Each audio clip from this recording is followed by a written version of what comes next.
DD Tamil நேயர்களுக்கு அன்பு வணக்கம். நாம இன்றைய பதிவில் பொருந்தா உணவுகள், விருத்த ஆகாரம் அப்படின்னு ஒரு அடிப்படை தத்துவம் ஆயுர்வேதத்தில் சொல்லியிருக்காங்க. அதை பற்றி தெரிந்து கொள்ளலாம். ஆயுர்வேதம் என்றைக்குமே ஒரு வளமான வாழ்க்கைக்கு ஆரோக்கியமான உணவு தான் அடிப்படை அப்படிங்கிறத சொல்கிறாங்க. அப்போ ஆரோக்கியமான உணவு அப்படிங்கிறது என்ன தன்மையை பொறுத்திருக்கணும், எதெல்லாம் சாப்பிட்டா அது உடலுக்கு தீங்கு விளைக்கும் அப்படிங்கிற அடிப்படையில் ஒரு 18 வகையான பொருந்தா உணவுகள் சொல்லியிருக்காங்க. அதில் சிலவற்றை நம்ம இந்த தொகுப்பில் பார்க்கலாம். எடுத்துக்காட்டாக இன்றைக்கு ஒருவர் ஒரு வறட்சியான இடத்துல வாழ்கிறாங்க. எடுத்துக்காட்டாக நம்ம தமிழ்நாட்டில் சில பகுதிகள் வறட்சியாக இருக்கும், இது உஷ்ணமான இடம். அப்போ இங்கே இருக்கிறவங்களோட உணவு என்னவாக இருக்கணும்னா, நமக்கு உடம்பை லேசாக குளிர்ச்சியாக வைத்துக்கொள்வது போல நமக்கான மோர் சார்ந்த உணவுகள் இருக்கலாம், அரிசி சார்ந்த உணவுகள் இருக்கலாம். இது அவங்க வாழ்கின்ற இடத்திற்கு ஏற்றவாறான உணவு. இதே நம்ம வட இந்தியாவுக்கு போகும்போது அங்கே குளிர் அதிகம். அவர்கள் எதை சாப்பிடுவார்கள்னா சப்பாத்தி எடுத்துக்கலாம், அவங்க நம்மளுடைய மஸ்டர்ட் ஆயில், கடுகு எண்ணெயை பயன்படுத்துவோம். இதெல்லாம் உடம்புக்கு உஷ்ணத்தை கொடுக்கக்கூடியது. இது எதன் அடிப்படையில் வந்தது அப்படின்னா, அவர்கள் வாழ்கின்ற தேசத்தின் அடிப்படையில், இடத்தின் அடிப்படையில் இருக்கு.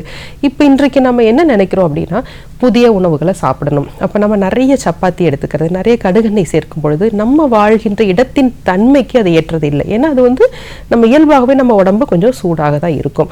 அப்போ அதை சார்ந்த குடல் நோய்கள் ஏற்படலாம், தோல் நோய்கள் ஏற்படலாம். ஆகவே ஒருவர் எந்த இடத்தில் வாழ்கிறார்களோ அந்த இடத்திற்கு தக்கவாறு அங்கு விளையும் உணவுகளை அதிகமாக எடுத்துக்கொள்ளும் பொழுதுதான் அது ஏற்புடையதாக இருக்கும். மற்ற உணவுகள் எல்லாமே பொருந்தா உணவுகள் அடிப்படையில் தான் வரும். இது ஒரு விஷயம். அடுத்ததாக பார்த்தோம்னா, சில பொருட்களை எப்படி சாப்பிட வேண்டும் அப்படிங்கிறதுக்கு சொல்றாங்க. எடுத்துக்காட்டாக தேன் சாப்பிடும் பொழுது தேனோட சுடு தண்ணீரோ சூடான பொருட்களையோ சேர்த்து சாப்பிடக்கூடாது. அப்படி சாப்பிடும் பொழுது அந்த தேனில் இருக்கின்ற நல்ல தன்மை நம்ம உடம்புல உறிஞ்சப்படாமல் அது நச்சுத்தன்மையாக மாறும். இதை உடனடியாக நம்மளால கணிக்க முடியாது.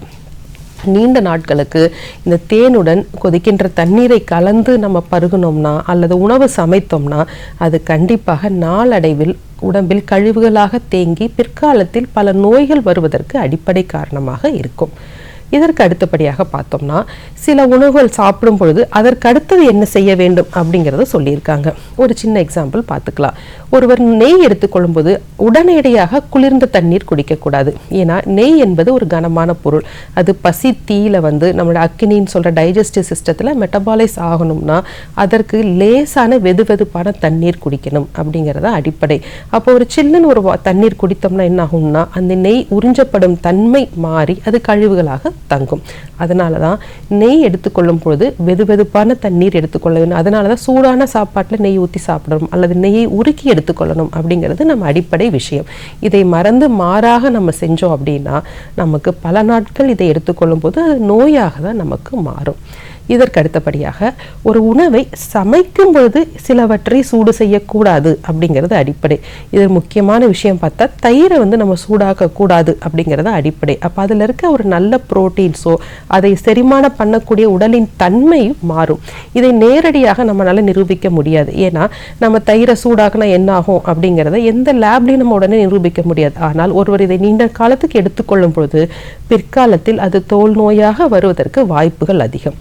அதற்கு அடுத்தபடியாக பார்த்தோம்னா, ஒருவரின் வயதின் தன்மைக்கு ஏற்ற மாதிரி தான் உணவு எடுத்துக்கணும்.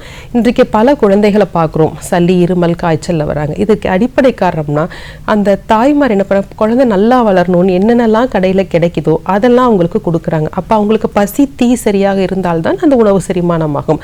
அப்போ குழந்தைக்கு மிருதுவான உணவாக தான் கொடுக்கணும், இளம் சூடான உணவாக தான் கொடுக்கணும். அதே போல் வயோதிகத்தில், அதாவது வயதான பொழுது அவர்களுக்கு வறட்சியான உணவுகளை கொடுக்கக்கூடாது. இப்படி வறட்சியான உணவுகளை கொடுத்தாலும் அவர்களுக்கு அது நோயாக தான் வெளிப்படும். அப்ப வயதின் தன்மைக்கு ஏற்றவாறு உணவை எடுத்துக்கொள்ள வேண்டும். இன்றைக்கு அந்த பொருந்தா உணவுகளில் சிலவற்றை இந்த குறிப்புகளில் நம்ம தெரிந்து கொண்டோம். மீதி இருக்கின்ற நம்ம பொருந்தா உணவுகள் பற்றிய குறிப்புகளை அடுத்த நிகழ்ச்சியில் தெரிந்து கொள்ளலாம். நன்றி.